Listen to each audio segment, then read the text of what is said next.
There's also an article from 1934 where the then governor, Governor Moore, he was so frustrated with the legislature, and he said, you know, we have to consolidate. We have too many local governments. And in that article, he says, only a group of citizens can change that. This is 1934. And in 2011, a group of citizens did change that. And so I'd like to introduce our next panel. We have Merchantville. We have two citizens from Merchantville that are here today that were part of Merchantville Connecting for the Future. And they're here to tell their story because stories change the world. And they are the first in New Jersey of citizens who petitioned. I'd like to introduce Greg Lavardera. Bob Stocker, who worked with Committeeman Anthony Perno. Okay. We had Dan Keeshan, who was Chief of Staff to Mayor Platt, because there was a citizens group in Merchantville that worked with the mayor and council in Cherry Hill. Unfortunately, he told me on Sunday that he had a scheduling conflict, so he could not come today. We've asked Andrew Bruck to fill in, because Andrew had a lot of conversations with the attorney from Cherry Hill and also the Chief of Staff, Dan Keeshan, and Mayor Platt. So Anthony Perno is with the director out there, and as soon as he comes in, he'll join the panel. But right now, let's hear how the first citizens group in New Jersey started and share your story. Go ahead, Bob. Great. Hi, I'm Bob Stocker. A group of us got together a couple of years ago. We were concerned that our small town of Merchantville, which is about a half a square mile that has its own everything, we were concerned that the town was cannibalizing its surplus in an effort to maintain services without increasing taxes. And you can only do that for so long. 20 of us got together and we drew up a poorly worded petition. We had no attorneys in our group. And we went door to door getting signatures to implore our elected officials to explore the possibility of consolidating with a nearby town with more scale in an effort to help with property taxes and keep the services going. We managed to get enough signatures that would win an election in our small town, and we brought them to council and presented them, and we met a lot of pushback, a lot of resistance from the town and from elected officials, and it makes sense. I mean, it's a self-selected group of people who are emotionally invested in making the current structure work. And they work really hard, and they do a good job. I mean, Merchantville's been reasonably well managed for the most part, but it's like pedaling in low gear. I mean, you don't have much of a leeway to make mistakes. So we're facing budget caps, the school board as well as the general budget. We already let go of a good amount of staff. We're starting to outsource things to other to independent contractors or shared with other towns. So even just the staffing in our borough hall was now much reduced. So we're sort of running out of fat, so to speak, to trim to keep the budget on track, and we were draining down our surplus in order to limit the rate at which our local taxes were rising. So there was a end point there that looked pretty grim, and that's what sort of motivated us to start looking at this. We were aware that there was state laws that controlled the consolidation process, but we hadn't looked at it closely. So this first pass with the petition was really just to gain the public interest. Andrew said how the threshold of numbers for signatures is very low. For our town, it was like 125 people. When we went out that first time, we got about 600 or 700 signatures. over 50% of the last general election. So it was a very strong showing to our government, but they kept us at arm's distance and didn't want to hear about it. Go ahead, Bob. So they went through the motions of looking in this direction, but that's where we were.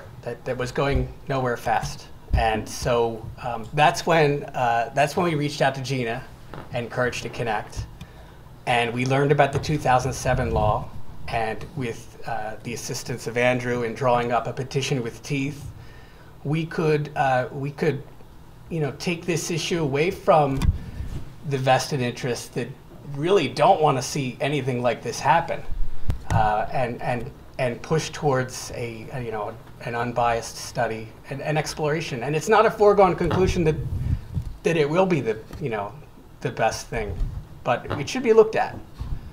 And that's all we really wanted. That's hopefully we'll get it. Anthony Perno has joined us. He's a committeeman in Merchantville, and he worked, you can tell us your experience, you worked with the citizens. Thank you, Anthony. So I'm actually a Merchantville councilman. This initially started about 2 years ago for me. We were sitting in a budget hearing at the time when we were finding out that about a third of our municipal support was being cut from the state. And we started to make some pretty difficult decisions within the borough in trying to decide what services we're going to retain, what services we're going to cut. And we started to realize that we were dipping into our reserves at an exponential rate, and it wasn't making sense for us, because right now we were trapped into this decision of always either raise taxes, which we did do, and cut services, which we also did do. And I always felt that there was a third option that we should have been exploring, and that was, is there an opportunity for us to consolidate? Let me tell you a little about Merchantville. I don't know if this was already covered, and I apologize if it was. We are about 0.6 square miles in size, 3,800 residents in total, a total of 1,800 households, actual buildings, that's sewer connections to different properties. We are a very small community. We are stuck or squeezed in between two fairly large communities. One is Cherry Hill, approximately 70 some odd thousand people, give or take, and then Pennsauken on the other side, which is approximately 50. I'm guessing a little bit. But it's two large communities. And so when you look at to have this one little tiny community in between that's doing its own snow plowing, and you literally watch the Pennsauken and Cherry Hill trucks drive through our town, come up to the border, lift their plows, drive by, drop their plows, and then continue going. And then we're putting out our own plows in between to try to struggle that. And when you're dropping 2 and 3 feet of snow at a time, 3 times during the course of a year, those costs really start to add up for a small community like ours. You add on other services like Public Works, where we have trash collection of, we had a staff of about 9 people whose job was basically to pick up trash all the time. We had 2 trash trucks. We picked up picked up trash 2 days a week. We picked up recycling 2 days a week. It took them the entire day to pick up that trash for those 4 days, and we had 1 day to do everything else from a Public Works standpoint. Meanwhile, other communities could pick up our entire trash in less than 1 day. So we started to say this doesn't seem to make sense. What are we doing, and should we looking at doing a study? So I pressed for a study. There were other members of council who also were interested in doing a study. And then there were a lot of members of council, the majority of which that were not interested in doing a study because they thought it would end the small town operation and feel. They felt as if the connection to the 2 larger communities would wipe out what Merchantville was. I disagree in many respects. I think you can still have both.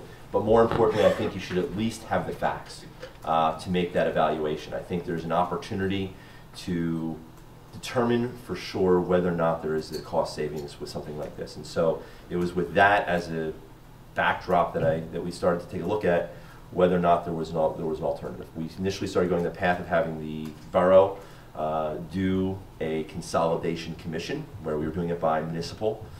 Cherry Hill was willing to be our partner. We formed our own borough group where we started talking down walking down this path of doing a municipal merger. But we were dragging our feet, quite frankly. The council was not taking the proper actions in an expedited time frame. The community then organized themselves, placed pressure, filed a commission, a community commission to move forward. And once that started to happen, the borough then quickly organized and put together its own commission.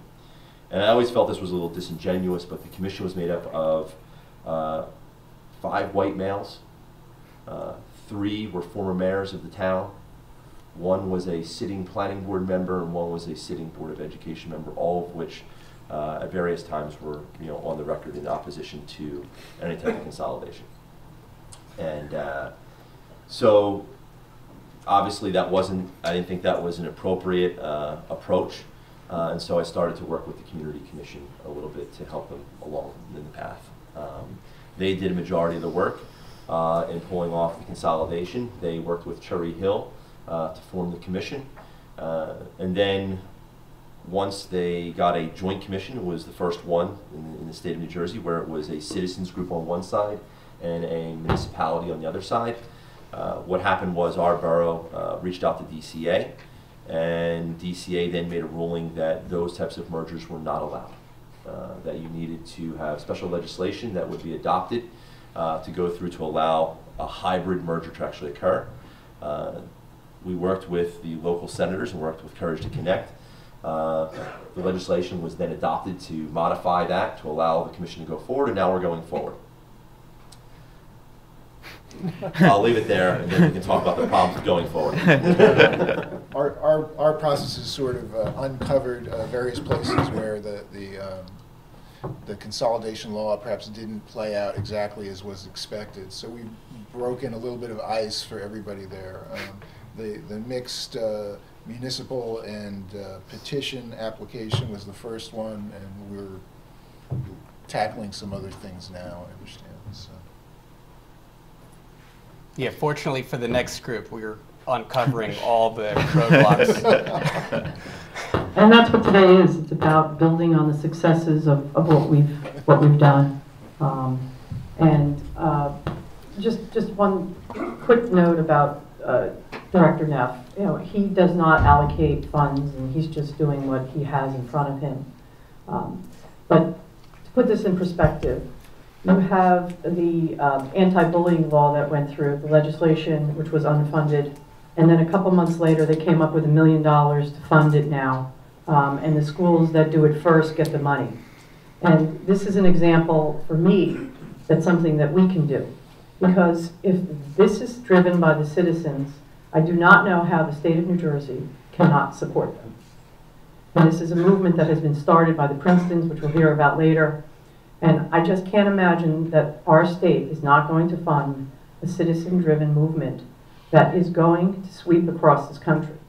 Because I'm talking to citizens groups in Florida, Pennsylvania, and now I have a phone call with Massachusetts on Friday that want to replicate our model. So this is very big, and they started it. And we'd like to, this is about you guys, so let's get your questions. Does anybody?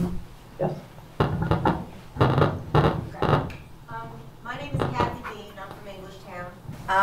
We run it. We're a very small town. We're actually like half a square mile with 1,700 residents, and we're surrounded by Manalapan, and then Jamesburg is like the next town over in Monroe. There's a lot of worry about losing identity and that kind of thing, and okay, we're the little guys, and and big bad Manalapan's gonna treat us bad and fire all our people and all that kind of stuff. How did you guys approach Cherry Hill with some kind of strength, and did they like sort of put you in your place and say this is the way it's going to be, or how did you present? How do you make yourself strong to them so that they want you as much as you need them? Well, none of that's really played out yet because the study is just beginning. But in a more general way, I think when we were out petitioning, it was really clear to the citizens that we talked to that none of the things that are important to us that make up the community sit in our borough hall. It all sits in the individuals and their regard for the town. the volunteer organizations that they sit on, the events that they put on. And none of those things are in jeopardy from merging with the adjacent township. In fact, all of those things that are what bring value to our town and what make our town appealing to Cherry Hill as a community. We don't quite have that together. People are more concerned about, okay, what is our police force? What's going to happen to them? The people in the borough hall, what's going to happen to their jobs and all that kind of thing. There's always going to be concern about the police force, and in fact, you'll find that that's going to be a point that people that oppose consolidation are going to attempt to leverage to frighten people. But that's something that can be examined and documented and explained, and you have to be careful to not let the things that are practical get swept up by emotion. If I can, there's sort of three arguments that we found that work really well with exactly that situation. Excellent. I mean, we're all from Jersey, right? Nice. So the first argument that works well is to point out all of the communities that exist in New Jersey that aren't their own municipalities. So you go down to Ocean Grove, and it does not get more of a distinct community than Ocean Grove. You have these little gingerbread houses on the beach. You have the Methodist revival tents. And it's part of, Neptune? And if you've ever driven through Neptune, the rest of Neptune does not look like Ocean Grove. And yet Ocean Grove has managed to preserve that sense of community, in part because, as Greg said, the community resides in the people who live there. So that's the first argument. The second argument is that the 2007 law actually includes provisions to help preserve that sense of community. And I think it's something that the Princetons will be able to talk about when they come up for their panel. It's an aspect of the law that hasn't really been tested so far. And the state hasn't provided a clear explanation of how it's going to work. But what they do permit is the creation of post-consolidation advisory planning boards, planning districts, that are sub-municipality. So you take two towns, you merge them together, you could create a regional planning district within that municipality that will have some ability to some ability to lobby for protections within that area. It would sort of serve a similar role as a zoning board in that they would make recommendations to the municipal governing body to say, we would like for you to continue the curfew policy in this part of town, or to make sure that we have street lights in this particular neighborhood, and so that our smaller part of this larger community still gets to have the local feel. That's the second argument. The third argument is if people are concerned about protecting the community, if people are concerned about preserving the unique flavor of their neighborhood, it's the best argument for why you should be creating a study commission in the first place. Because that's the exact role of the study commission, is to sit down, have experts, local residents, possibly an outside consultant, and figure out what the answers to all these things are.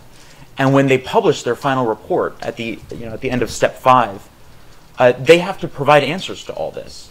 And if you can counsel people on patience, say, let's create the study, let's do the report, and then let's go into this report and discuss what works and what doesn't, and then figure out whether this consolidation makes sense.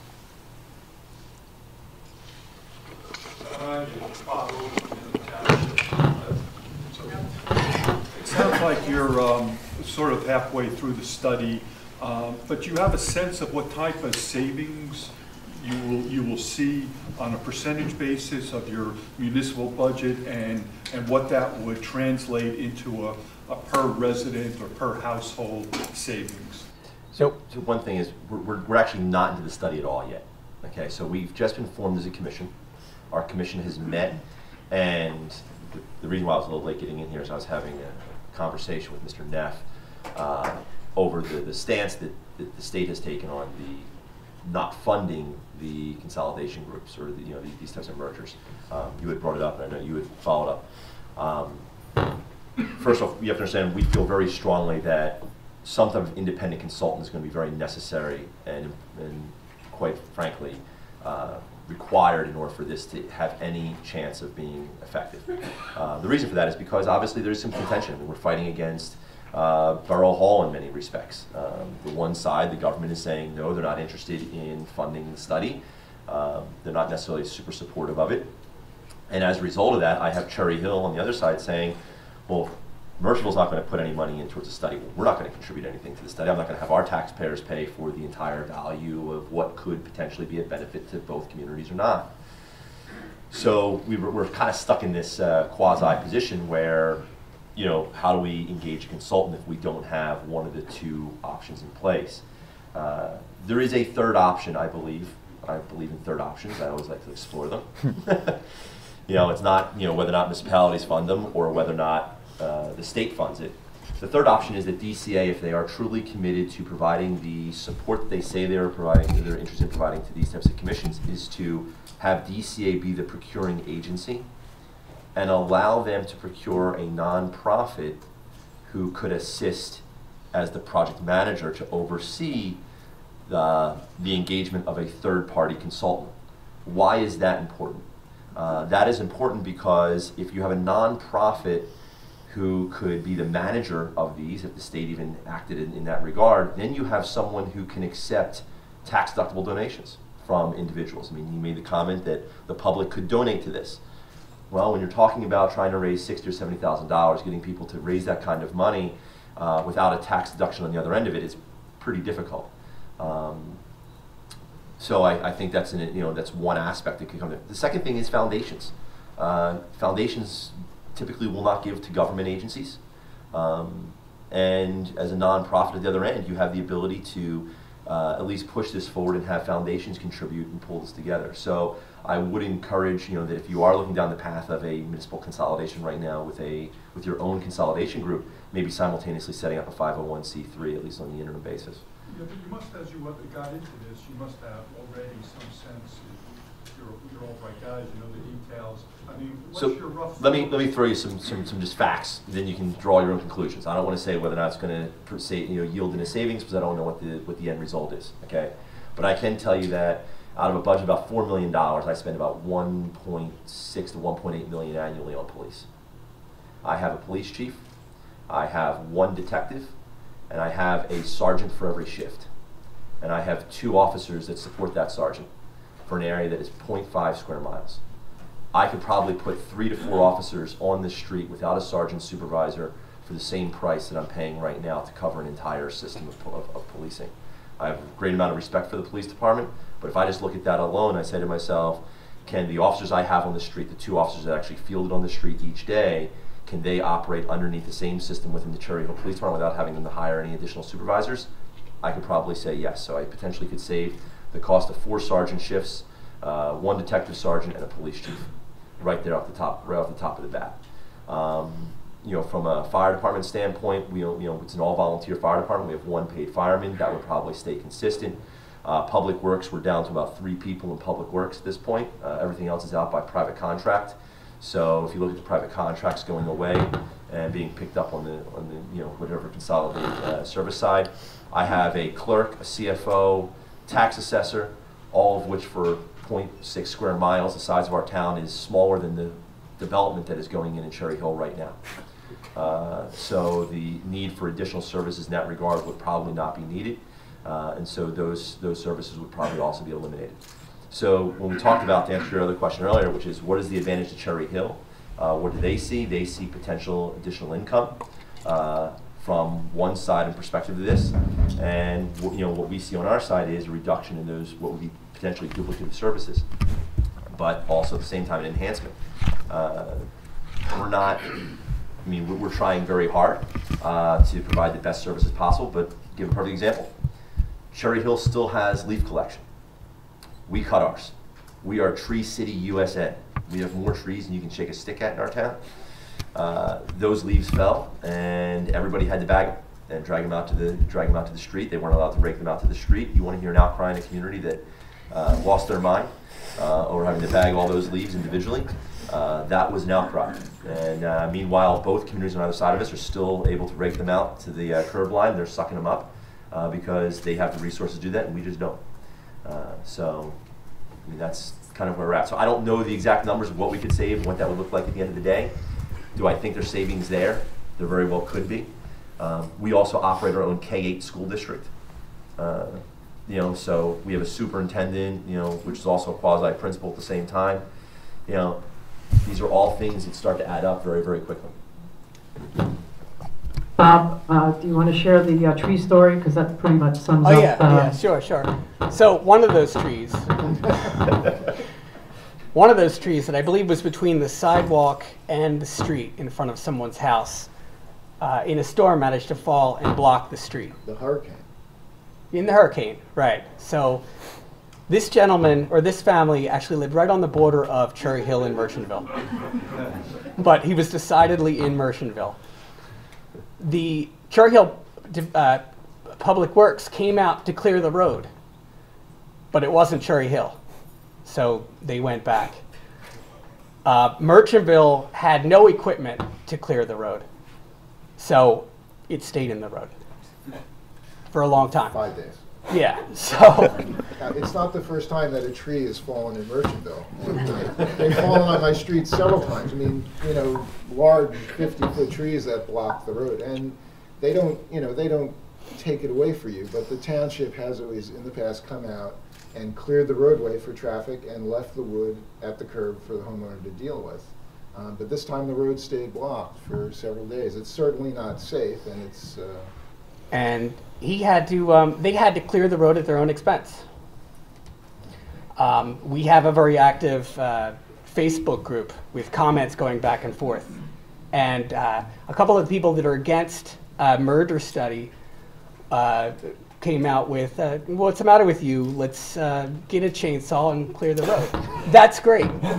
If you live in South Dakota and you pay $600 a year in property taxes, by all means, clear your own road. But this guy was like 5 figures a year.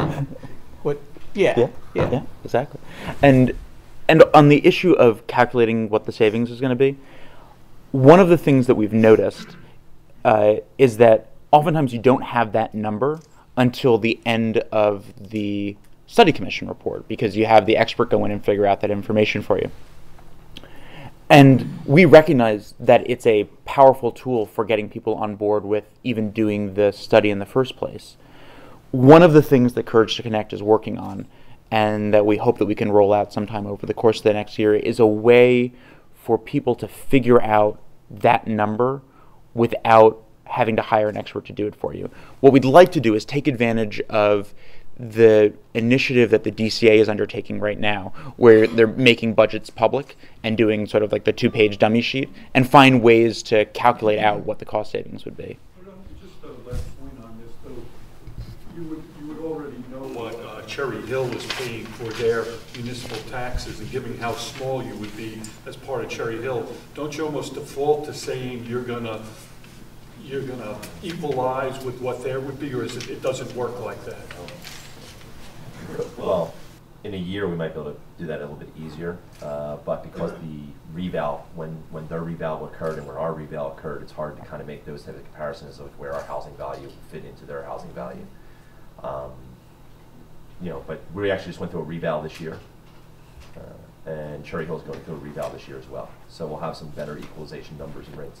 And the 2007 statute includes a provision that says if you do equalize, if one town's property taxes go up as a result, the state is supposed to provide a property tax rebate to cover the gap resulting from the increase. Again, things the state's supposed to pay for, but there is a statutory provision that requires them to do that. Has not been litigated, but if the state weren't to provide that money, the town would potentially have a pretty strong claim that they have to provide the money. This is an important issue, and it's an issue that we will address 24/7 in the next 6 months, because this is a huge issue, and there has to be a resolution to it, and I'll tell you right now, there will be, because it's a huge issue. Yes, sir. Bill Gettler from Wantage Township. Wantage Township in Sussex Borough went through a consolidation effort. The information on the website is incorrect. There was no cost savings. The Chesters abandoned their plan because the state pulled the funding. Now, the state funded the consultants for both towns. Both consultants failed to adequately do their job. The state's required under the statute to do a fiscal aspect report. You look at the red, that's all the mistakes. They provided a consultant, they provided a report.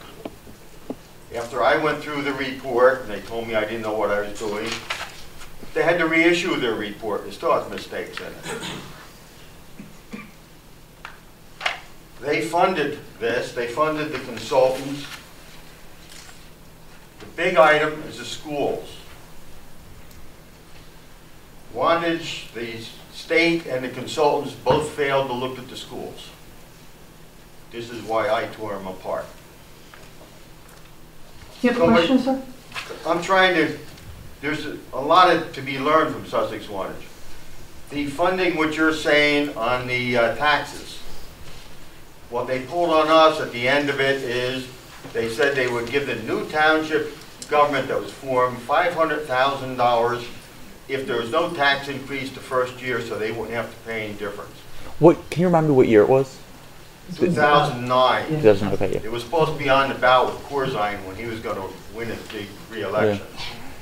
This is why they're pushing. Hold on 1 second, please. Yes. I just want to comment on that. I mean, I think when our panel goes up there, Yes. I think we could talk Yes. a little bit more to the issue. Yes. I mean, I was born in and grew up in Sussex County and actually was a resident of Wantage Township. I think I know your father. Yeah. Yes, well, this is I not can debate. talk about that and kind of compare that a little bit to what happened in Princeton, and maybe that'll give, you know, some more Thank you. insights. That's Mayor Chad Gorner of Princeton Township, and he's on the second panel. Just a couple things about Sussex Wantage. They do not have police departments. The state patrols them, which is the biggest item in a budget. The Chesters are two very small communities. They had only local elected officials on their commission. I was in many of those meetings, and they started out by saying, we are not letting anyone go. So if that's the premise when you're doing a consolidation commission, I don't think that you're going to see any savings when they said no one will be laid off with a consolidation. So anyway, yes, Harlan. Yeah, I'm Harlan Parker. I'm from Washington Township in Morris County. And the Mendons and the Chesters and Washington Township all share a school district together. And there's been talk about trying to see about consolidation. And the Chesters had their thing. There's a local group in the Mendons who are trying to split the school district now from one school district to two separate ones. And there's a lot of talk about portraying Washington Township as some kind of freeholders, taking advantage of the other towns that were getting a free ride on the school grounds. So there's talk about, it sort of makes sense for these 5 towns to consolidate, but can you speak to the complicating factors about going over county lines? Because there's Tewksbury in Huntington County, there's Mansfield in Warren County that might also be suitable partners. So if we go with a petition, do we have to have the towns all agreed upon as to what we want to merge with, or are we able to say, well, we're open to merging with Tewksbury, we're open to merging with Mansfield, we're open to merging with the Chesters, but we want to merge with somebody that we want, we want everyone to be happy. And if the Chesters or the Mendons don't want to join us, we're willing to go with the Chesters and Mansfield, that kind of thing. Do we have to have it all set in place, and can we go over county lines?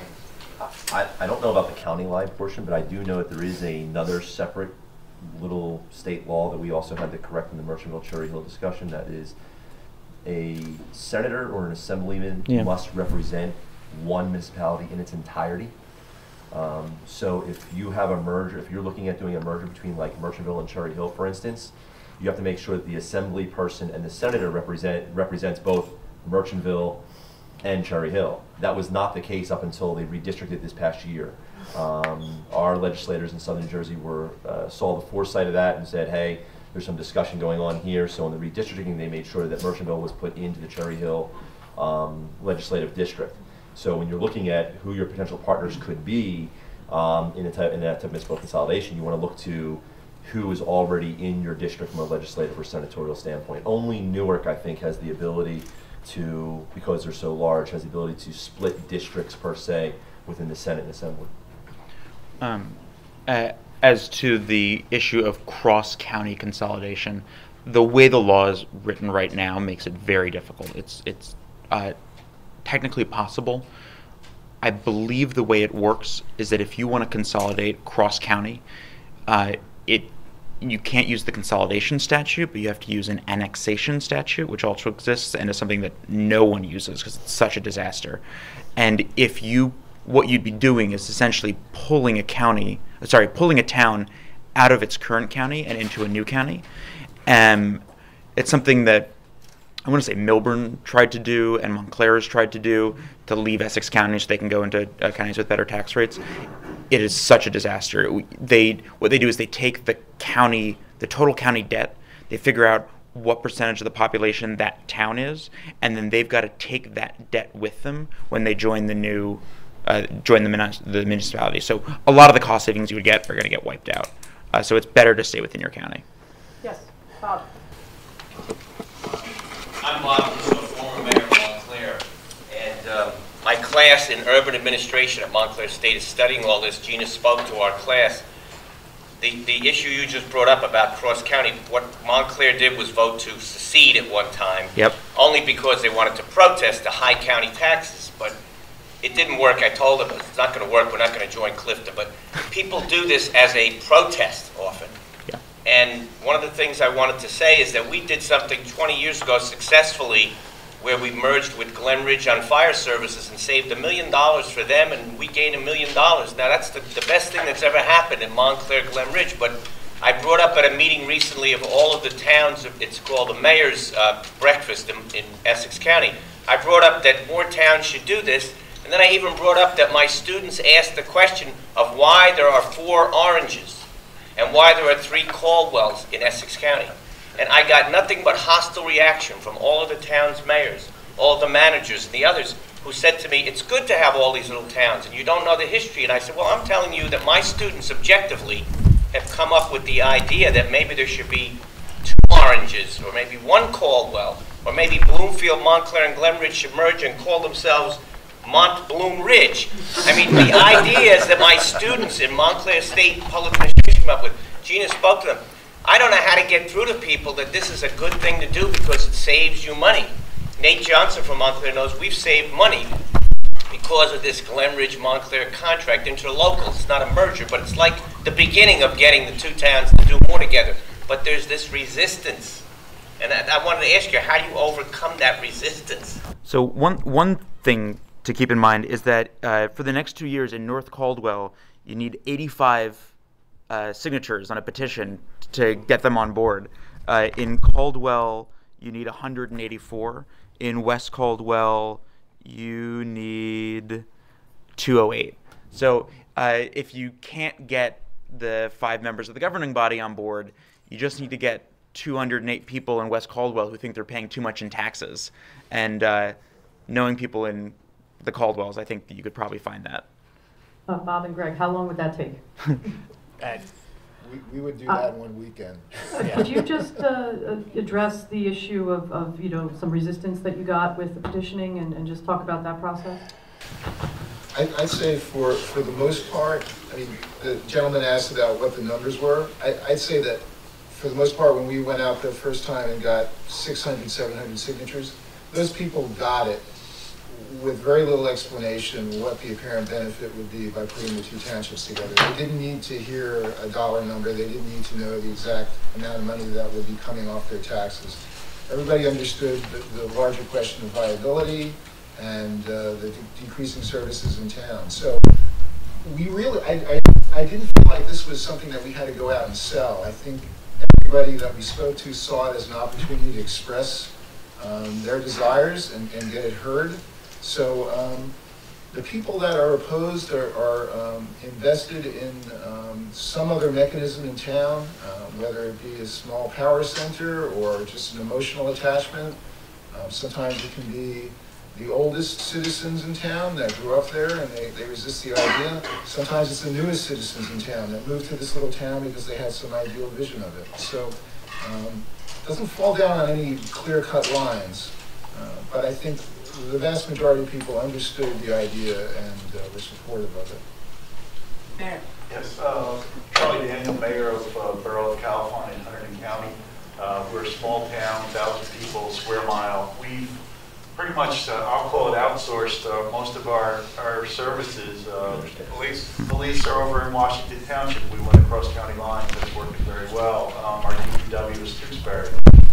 Probably the biggest issue right now with any type of municipal consolidation is around the school. We have a K through 8 just like you. How are you dealing with that? I mean, you know, with the Board of Education and what I find is that the school is sometimes that rallying point of the community. Yes. So, actually, the school is also where your single largest taxpayer pays into. I mean, usually schools account for about 50% of your actual municipal, you know, your actual property tax at the end of the day. This is one of those issues where we don't know whether or not consolidation at the end of the day will save us money, because one of the things that plays heavily into the school number is the funding formula. And when you move from your own community into another community, how is the state going to treat the funding formula? And that's been one of the concerns that Cherry Hill has had, is what's that funding formula going to look like when we add X number of people onto our existing district? Is our number going to go down? Is our number going to go up? Is it going to stay the same? What does that compare to the number in Merchantville versus Cherry Hill? And what does that look like?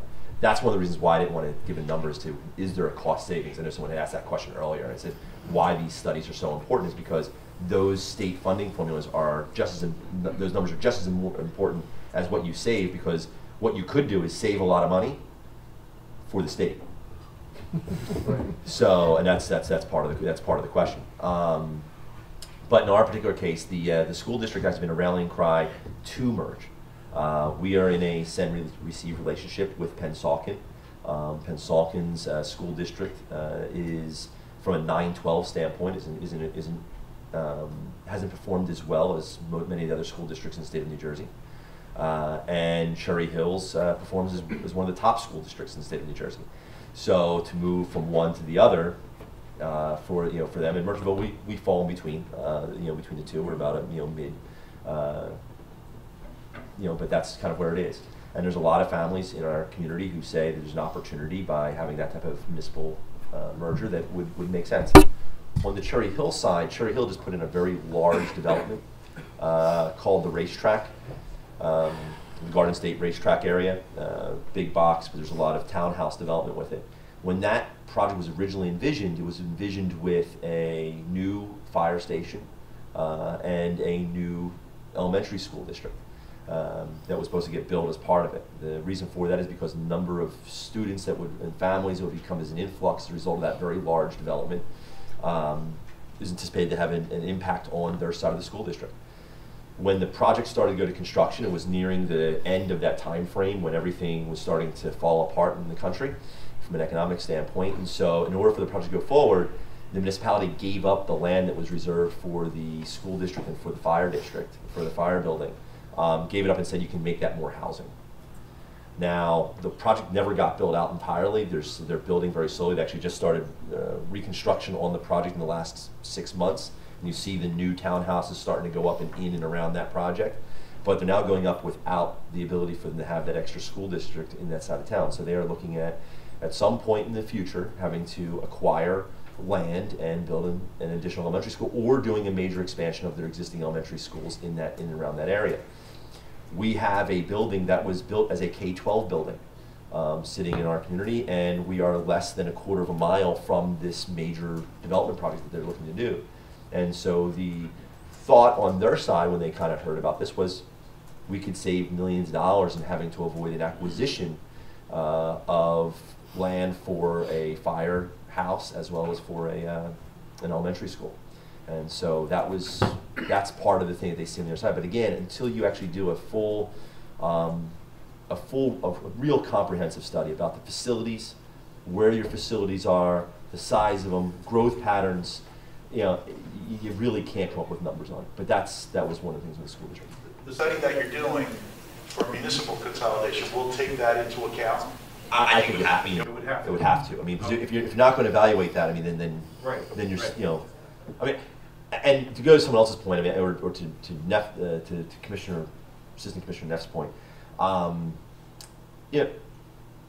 yes, very bright people could probably sit around and come up with a plan on how to consolidate municipal services. I mean, it's police, fire, public works, right? At the end of the day, and then you have the state requirements, in the front office.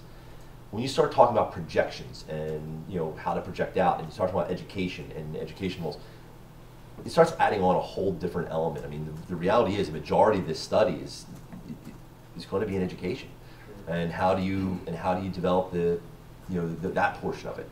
I mean, that's where the rubber kind of meets the road at the end of the day, and I think that's probably the most difficult portion, is trying to figure out what does that look like and how does that merit out at the end of the day. I mean, I know one of the things that our community would probably lose their mind over is if the local school district got shut down and now we had to bus all of our kids. Would that change the impetus for people in the community? I don't know, but I think that's more of a lightning rod issue than anything else. I think everyone can get past police, they can get past public works, they can get past, but when it comes to their kids, that's where you start to run into an issue. And that's a good point, because all around New Jersey we have underutilized schools, overcapacity schools, we have underutilized municipal buildings. We are better together. And whenever I get together with either mayors or citizens in other towns, they're like, wow, we could do this. We could give them a liquor license. We could sell this town hall that's in the middle of our center and make something beautiful. And that's what's important. Two things have been stopping consolidation in New Jersey: loss of town identity, which Courage to Connect New Jersey addresses, and loss of control. And we were just hearing about small towns now having to privatize or outsource all of their services. Is this what we want, New Jersey? Is this what we want? Or do we want to be proactive to make stronger communities, which you'll hear in the second panel? I'd like to take one more question, Paul, if you don't mind, and then we're going to take a short break. If I could ask the representatives from Merchantville. So I am a citizen of Jamesburg. We are a donut hole of 1 square mile inside of Monroe Township in Middlesex County. And like a lot of the other small districts, so obviously we have the impetus to merge into Monroe, the bigger town, as do you. How did you pitch it to Cherry Hill for them to, and it sounds like, so you got the signatures of your citizens to agree that this is a good idea to explore.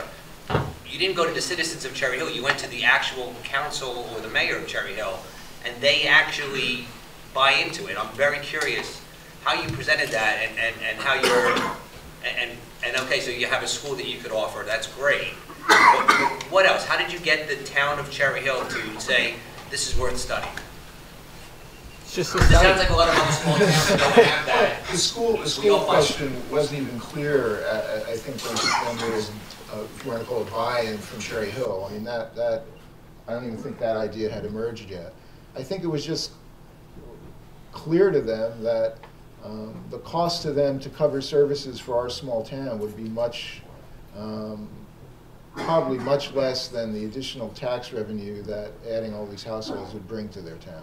So the revenue stream to the town will more than, you project, will more than cover them picking up the services. It costs us so much more to do what we need to do in town than for them to muster a little bit more of what they're already doing. And yet you said received Pennsauken, not to Cherry Hill. That's another long story that goes back to the 1970s, and something that the town has endeavored to remove themselves from in the past and have not been successful and have not been allowed to.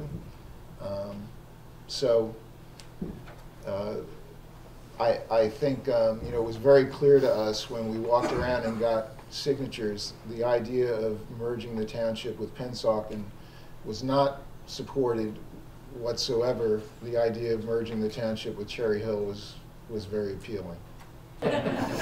You're meeting today pioneers, and the reason why it's pioneers is because they're stepping in territory that has not been stepped in before. And it's exciting, it's exhilarating, because we're moving New Jersey forward instead of always looking back and saying, why did we get here, or why are we here? We're doing proactive steps to bring New Jersey into the 21st century. And so we had we have the Princetons that already had a consolidated school district. We have Scotch Plains and Fanwood that will move forward that has a consolidated school district. It shrinks the change, it makes it easier. But yes, we are going to start addressing these other issues that have really not been addressed before. There's three things, again, that I said: loss of town identity, which we addressed, loss of control, and then there's one other thing that the naysayers said: it hasn't happened in New Jersey. But they can't say that now. And so we're going to take a 10-minute break, and we're going to be very excited to hear our 5 panelists from Princeton tell us how they did it. So we'll be back here at 10:15. Thank you.